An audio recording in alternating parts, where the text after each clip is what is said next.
रगतपुर नाम का गांव था, जहां पर विशाल नाम का आदमी अपनी बीवी सुरेखा के साथ रहता था। विशाल गांव में घूम घूम कर रसोई के सामान को बेचा करता था, मगर धीरे धीरे उसका कारोबार खत्म होता जा रहा था और उसे भी समझ नहीं आ रहा था कि कोई उससे बर्तन खरीद क्यों नहीं रहा है। एक दिन वो अपने घर में अपनी बीवी सुरेखा से बात करता है। भाग्यवान, किसी वजह से गांव में कोई भी मुझसे बर्तन नहीं खरीद रहा है। मैं भी यही सब सोचती रहती हूँ पतिदेव। आज जब मैं बाजार गई थी तब मैंने देखा कि जमींदारनी ने गांव में एक नई दुकान खोली है, जिसमें शहर से लाए हुए प्लास्टिक के बर्तन भी मिलते हैं। सच में ये जमींदारनी तो गांव के हर धंधे में उतर रही है। इतनी जमीनें होने के बावजूद भी बर्तन की दुकान डालने की उन्हें क्या जरूरत थी। अब हम क्या करेंगे भाग्यवान? एक काम कीजिए, सारे बर्तन जमा करके जमींदारनी को ही बेच दीजिए। उनसे जो पैसे मिलेंगे उससे हम कोई और कारोबार शुरू कर लेंगे। बात तो तुम सही कह रही हो भाग्यवान। चलो मैं जमींदारनी से बात करके देखता हूँ। विशाल जमींदारनी के पास जाता है और देखता है कि वहाँ पहले से ही कुछ लोग खड़े हैं, हाथ में कुछ कागज लेकर, जिनमें से एक प्रधान भी है। प्रधान जी। हाँ बेटा, ये आप लोग यहाँ पर क्या कर रहे हैं प्रधान जी? यहाँ हम अपने घर के कागज लेकर आए हैं।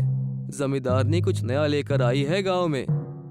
उसी वक्त जमींदारनी उन लोगों से कहने लगती है, प्रधान जी और वो लोग जो यहाँ खड़े हैं, मैं उन्हें ये बताना चाहूंगी कि मैं शहर में एक कारोबार लिया है, जिसमें अगर आप लोग अपनी जमीन के कागज मुझे देंगे तो केवल 40 दिन में मैं आपको आपके घर की दुगनी कीमत दूंगी, और घर भी।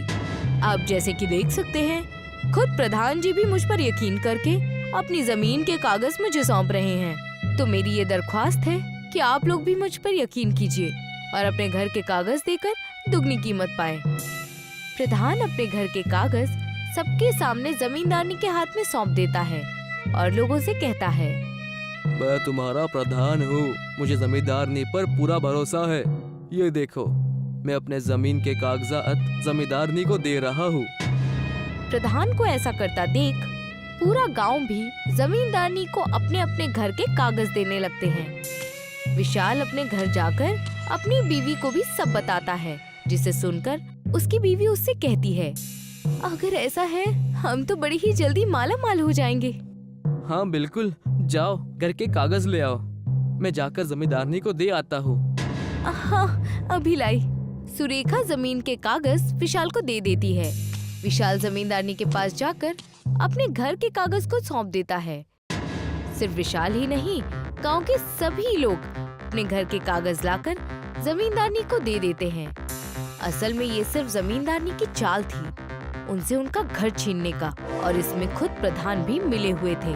प्रधान और जमींदारनी गांव वालों के जाने के बाद एक दूसरे से कहते हैं, वाह प्रधान जी, लालच ने तो आपके अंदर का कलाकार ही जगा दिया। कलाकार तो हम पहले से ही है जमींदारनी, समझौता याद है ना? बिल्कुल याद है प्रधान जी, आप इत्मीनान से रहिए। आज ही जाकर मैं सारे गांव वालों के घर अपने नाम करवा लूंगी और आपको आपका हिस्सा भी मिल जाएगा। जमींदारनी गांव के सारे लोगों के घर अपने और प्रधान के नाम करवा देती है। 40 दिन बीत जाते हैं और प्रधान गांव वालों की बैठक बुलाता है, जिसमें जमींदारनी भी प्रधान के साथ खड़ी होती है। गांव वालों, अपने घर खाली कर दो, वो भी जल्दी। क्या प्रधान जी, हम कुछ समझे नहीं। प्रधान जी, ये आप क्या कह रहे हैं? अरे तुम लोगों ने ही तो अपने अपने घर हमें दिए थे। मगर कुछ नहीं, गांव वालों अपने अपने घर खाली कर दो। ये तो अवैध कब्जा है प्रधान जी। वो कैसे? तुम लोगों ने ही तो घर के कागज हम लोगों को लाकर दिए थे, हम लोगों ने जबरदस्ती थोड़ी ना की थी। अपने अपने घर खाली कर दो या फिर घर के भाड़े देना शुरू कर दो। गांव वाले सब अपने घर में जो कुछ था वो सारी चीजें बेचकर जमींदारनी और प्रधान को पैसे देकर भाड़े पर रहने की प्रक्रिया शुरू कर देते हैं। दूसरी ओर विशाल अपने घर जाकर अपनी बीवी सुरेखा को सारी बातें बताता है, जिसे सुनकर उसकी बीवी उसे कहती है, क्या पतिदेव, अब हम क्या करेंगे? एक घर ही तो था जो हमारे पास था, बाकी इन बर्तनों का हम क्या करेंगे? बर्तन में भी अब सिर्फ कढ़ाई और चम्मच ही बाकी है। भाग्यवान, प्रधान जी और जमींदारनी ने मिलकर अच्छा हमें लूट लिया। अब हमें अपने ही घर में रहने के लिए भी भाड़ा देना पड़ेगा। अब हम क्या करेंगे?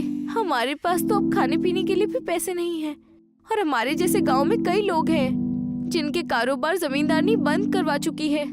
फिक्र मत करो, जितनी कढ़ाई मेरे पास बची है ना, मैं आज उन्हें जाकर बेचना शुरू करता हूँ। जितने भी पैसे मिलेंगे उससे हम कुछ ना कुछ देख लेंगे। विशाल कढ़ाई और चम्मच लेकर गांव-गांव में बेचने लगता है, मगर कोई भी उसे कढ़ाई या चम्मच नहीं खरीदता। वो मायूस हो जाता है और घर वापस लौटने लगता है। तभी उसे एक बुजुर्ग औरत नजर आती है जो विशाल को देखकर कहती है, बेटा, थोड़े गुमसुम और मायूस लग रहे हो। चिंता तुम्हारे माथे पर है। बताओ बेटा, क्या परेशानी है? मेरी सुख शांति चली गई है, अब मैं क्या करूँ?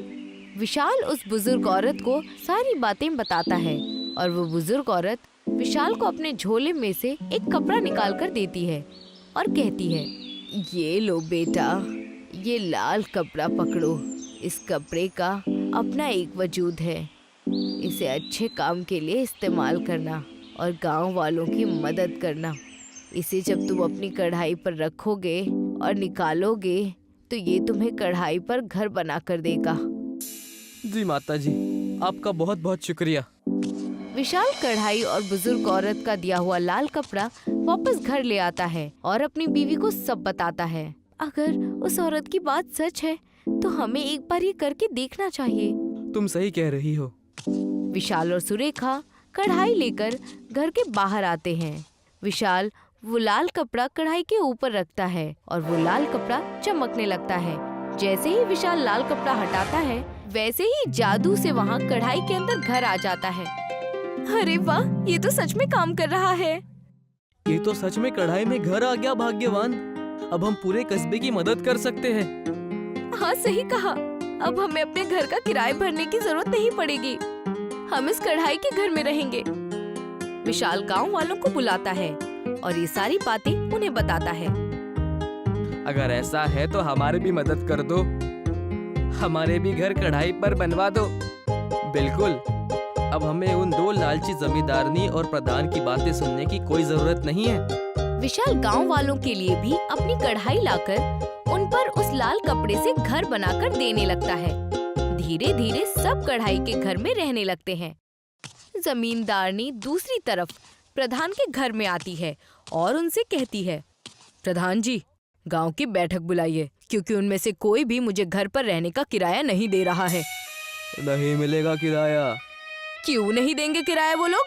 हमारे घर में रहकर हमें ही पैसे नहीं देंगे। किराया तब देंगे ना जब वो लोग घर में रहेंगे। सब लोग कढ़ाई के अंदर रह रहे हैं। क्या? ये कहाँ से आया? कढ़ाई में घर? ये ऐसे कैसे हो सकता है? सब उस विशाल के वजह से हुआ है। उसके पास एक लाल कपड़ा है जिसे कढ़ाई पर रखने पर वो कढ़ाई बड़ी हो जाती है और उसमें घर बन जाता है। फिर तो वो लाल कपड़ा हमारे पास होना चाहिए। क्या कहते हो प्रधान? हाँ, बिल्कुल। चलो, मैंने प्लान बना लिया है। वो कपड़ा पक्का ही उस विशाल के घर में होगा। जैसे ही रात होती है, जमींदारनी और प्रधान विशाल के घर के पास आते हैं। यहाँ तो हर जगह कढ़ाई के घर हैं।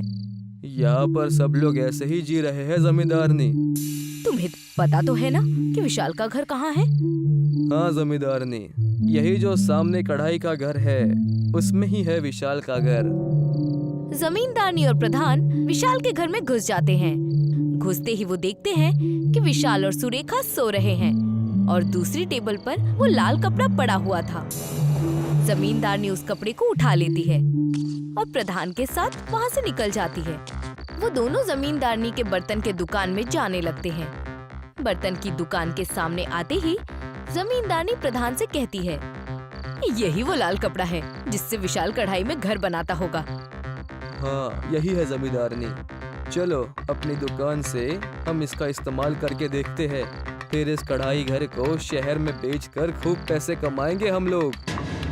जमींदारनी अपनी दुकान से कढ़ाई ले लेती है और प्रधान वो लाल कपड़ा उस कढ़ाई में रख देता है। वो लाल कपड़ा चमकने लगता है और जैसे ही प्रधान वो लाल कपड़ा हटाता है, कढ़ाई पर एक जेल बन जाता है जिसमें प्रधान और जमींदारनी दोनों कैद हो जाते हैं। इस कढ़ाई पर तो घर बन जाना चाहिए था। ये जेल कैसे बन गई और हम इसमें क्या कर रहे हैं?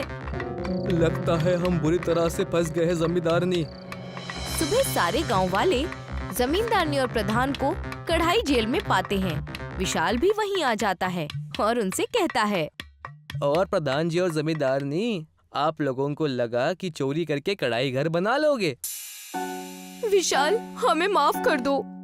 ठीक है, मगर पहले वादा करो कि सबके घर वापस कर दोगे। और प्रधान जी, आप आज से ही प्रधान पद से हट जाना। हाँ, मैं वादा करती हूँ कि मैं सबके घर वापस कर दूंगी। और मैं भी आज ही प्रधान पद से इस्तीफा दे दूंगा। लाओ, वो कपड़ा वापस लाओ। विशाल कपड़ा उठाता है। जैसे ही वो कपड़े को अपने हाथ में लेता है, वैसे ही कढ़ाई पहले जैसे हो जाती है और जमींदारनी और प्रधान जेल से बाहर आ जाते हैं और वो सबके घर उन्हें वापस दे देते हैं।